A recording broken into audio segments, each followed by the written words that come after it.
హిందూ ధర్మాన్ని కాలరాయాలని చూసిన వ్యక్తుల్లో నువ్వు నీ నాయకుడు ఇద్దరు ఉన్నారు. మీ గుండెల మీద చేయి వేసుకొని చెప్పండి, మీ కుటుంబాల్లో ఏం జరుగుతుందో ఒకసారి ఆలోచించండి.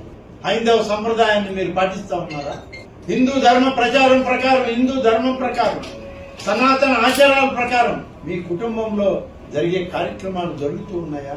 కానీ మీరు మాత్రం ఇవాళ మీడియా ముందుకు వచ్చి మా ప్రభుత్వాన్ని, మా నాయకుడిని, మా ముఖ్యమంత్రి గారిని విమర్శించడానికి, అందులో ఒంటిమిట్ట కోదండరామస్వామి కళ్యాణం జరిగే రోజు 5 సంవత్సరాల్లో ఒంటిమిట్ట కోదండరామస్వామి యొక్క ఆలయంలో కళ్యాణం జరిగితే ఎన్ని దఫాలు వచ్చాడు మీ నాయకుడు? ఇక్కడ విడిపోయిన ఆంధ్రప్రదేశ్ లో ప్రభుత్వ పండుగ శ్రీరామనవమి, సీతారాముల కళ్యాణం, కోదండరామస్వామి కళ్యాణం జరిగేది ప్రభుత్వ నిబంధనల్లో, ఆచారాల్లో ఒంటిమిట్టలో. సతీ సమేతంగా వచ్చి అమ్మవారికి పవిత్రమైనటువంటి పట్టు వస్త్రాలను ఇచ్చారా? ముత్యాల తలంబరాల్ని మీరు ఇవ్వగలిగారా? లేదే.